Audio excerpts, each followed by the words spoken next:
health insurance under reform. That's not true. Illegal immigrants would not be. It proves that the old argument that we can't strengthen the economy and be good stewards of our planet at the same time is a false choice. That is also patently false. And yes, after an initial false start, we've made it much easier for tens of millions of Americans to compare and buy health insurance and the peace of mind that goes with it.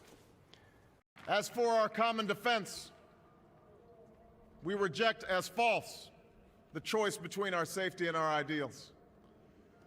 Our founding fathers know that for every contract you've won, every sale that you've made, and job you've created, you've had plenty of setbacks and false starts and late nights wondering how on earth you're going to keep everything together and why you decided to take this path in the first place. Americans, we reject the false choice between our security and our ideals. We know there are going to be setbacks and false starts. There are going to be false starts and there are going to be setbacks. But this too is false. Are turned off when they see people using wild accusations, false claims, name-calling, sharply ideological approaches to solve. If there is one lesson we can learn from last year, it is that this is a false choice.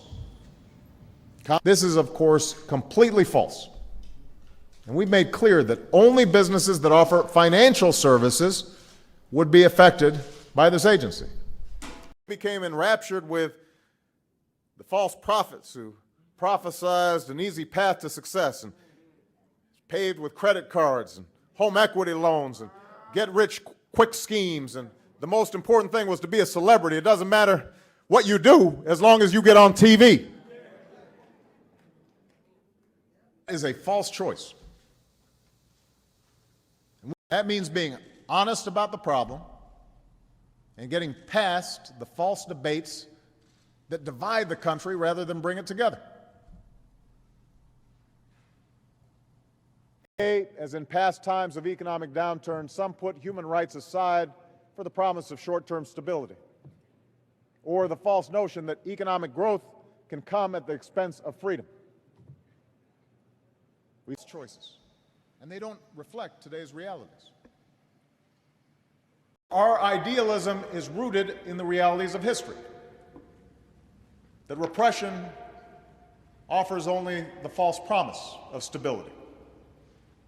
That societies are more successful when their citizens are free. And that democracies are the closest allies we have.